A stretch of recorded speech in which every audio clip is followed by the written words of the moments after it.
Polavaram project మేము ఎంత కృషి చేసాం, చంద్రబాబు నాయుడు గారు ఎంత కృషి చేసి దాన్ని 72% కంప్లీట్ చేస్తే మీ జగన్మోహన్ రెడ్డి వచ్చాక ఎంత పర్సెంటేజ్ కంప్లీట్ చేస్తారో చెప్పగలుగుతారా క్లియర్గా?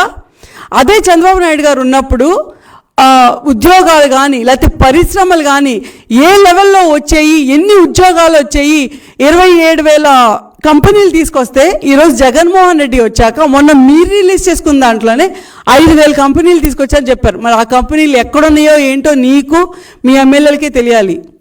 నీ బతుక్కే ఒక దిక్కు లేదు, నీ పొజిషన్కే ఒక దిక్కు లేదు.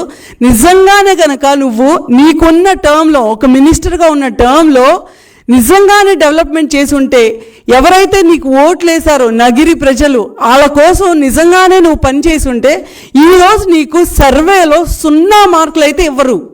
0 మార్కులు ఇవ్వటమే కాకుండా నువ్వు ఎప్పుడెప్పుడు ఆ నగిరి వదిలి వెళ్ళిపోతావా అని ఎదురు చూస్తున్నారు.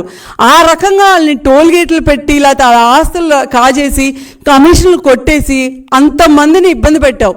అంటే నిన్ను అందరూ డైమండ్ క్వీన్ అనో ఏదేదో సోషల్ మీడియాలో అంటూ ఉంటారు. నీ కరెక్ట్ టర్మ్ ఏంటంటే కరప్షన్ క్వీన్. ఎందుకంటే జగన్మోహన్ రెడ్డి అనే వ్యక్తి ఇప్పుడు కూడా నీకు సీట్ ఇవ్వకపోయినా నిన్ను వాడుకొని వదిలేశాడని తెలిసిన నువ్వే కాదు, వాళ్ళ పార్టీలో సొంత ఫ్యామిలీ మెంబర్స్, వాళ్ళ చెల్లెమ్మకి, వాళ్ళ అమ్మకి, వాళ్ళ బావకి, లేకపోతే వాళ్ళ బాబాయ్కి, వాళ్ళ బాబాయ్ కూతురికి జరగని న్యాయం నీకు జరిగిద్దని ఇంకా నమ్మి కూర్చుని మైకుల ముందుకు వచ్చి చంద్రబాబు నాయుడు గారినో లేకపోతే పవన్ కళ్యాణ్ ఇంకా విమర్శిస్తున్నావు చూడు, సిగ్గేస్తుంది, చూస్తే జాలేస్తుంది. రేపొద్దున ఇప్పుడు నువ్వు చూస్తున్నావు సొంత మీడియానే, సాక్షి మీడియానే నన్ను వదలట్లేదు, నా మీద పిచ్చి పిచ్చిగా మాట్లాడుతుంది అని చెప్పి షర్మిలా గారు చెప్పినట్టు, రేపొద్దున నీ బతుకి దిక్కేంటి? నువ్వు కనుక అడుగు బయట పెట్టి చూడు ఆ పార్టీ నుంచి, నీ మీద సోషల్ మీడియా ఎన్ని రకాల ప్రచారాలు చేసిద్ది, నీ మీద వీడియోస్ రిలీజ్ చేసిద్ది, నిన్ను, నీ పిల్లల్ని, నీ ఫ్యామిలీని మొత్తం బయటికి లాగకపోతే టీడీపీ పార్టీ అనుకున్న జరగదు.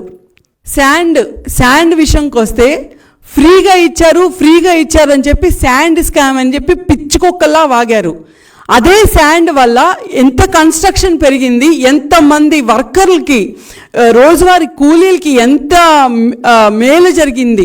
అది ఇప్పుడు మీరు వచ్చాక అదే శాండ్ స్కామ్లో 40,000 కోట్లు కొట్టేశారు. అలాంటి జగన్మోహన్ రెడ్డి పెద్ద గొప్పోడైనట్టు నిద్ర లెగిస్తే గెలుస్తాడు ఏంటమ్మా నాకు అర్థం కాదు. ఇన్ని చేసినోడు గెలుస్తాడా? ఇంతమంది ఉసురు పెట్టుకున్నాడు గెలుస్తాడా? కనీసం ఎంప్లాయీస్కి నెల శాలరీస్ కూడా ఇవ్వలేడు, పెన్షన్దారులకి వాళ్ళ పెన్షన్ అమౌంట్ కూడా ఇవ్వలేడు, డ్వాక్రా మహిళలకి వాళ్ళ సేవింగ్స్ కూడా ఇవ్వలేడు, విలేజ్ డెవలప్మెంట్ కోసం రిలీజ్ చేసిన ఫండ్, పంచాయతీ ఫండ్ కూడా ఇవ్వట్లేదని చెప్పి సొంత పార్టీ పేరుతో గెలిచిన మీ పంచాయతీలో సర్పంచ్లే ఈరోజు మొహం మీద వస్తున్నారు. మా దగ్గర రూపాయి లేదు, మేము మమ్మల్ని ఎంచుకున్న ప్రజలకి ఏం చేయలేకపోతున్నాము, మా గ్రామాలకి ఏం చేయలేకపోతున్నాము అని చెప్పి.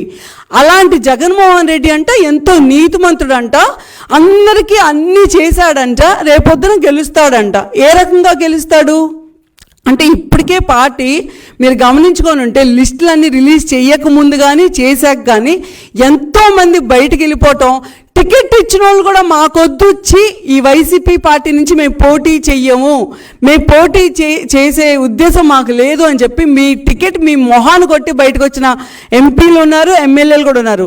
మరి ఇంతమంది తెలుసుకొని బయటకు వచ్చారు. అయినా సరే ఇంకా మరి నువ్వు ఏ నిద్రలో ఉన్నావో ఏ ఊహలో ఉన్నావో నాకు తెలియదు, నీ మొహం మీద నీళ్ళు చల్లి మరి లేపి చూపించాలని తెలియదు. కానీ పార్టీ, మీరు, ఎమ్మెల్యేలు మొత్తం చెప్తున్నాను, రోజా నుంచి జగన్మోహన్ రెడ్డి వరకు కూడా ఏ ఒక్క ఎమ్మెల్యే గెలవాలన్నా ఎంత కష్టపడాలి, ఎంత కింద పడి దొల్లాడినా సరే గెలిచే పరిస్థితే లేదు. కాసుకొని ఉండండి.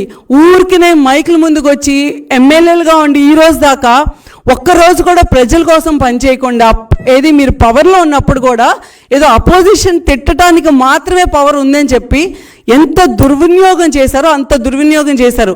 ఇలా మీరు చేసిన ప్రతి దానికి రేపొద్దున ప్రజలు 2024 ఎలక్షన్స్లో మీకు వచ్చే డిపాజిట్లు కానీ మీకు వచ్చే సీట్లు బట్టి వాళ్ళు మీకు సమాధానం చెప్తారు.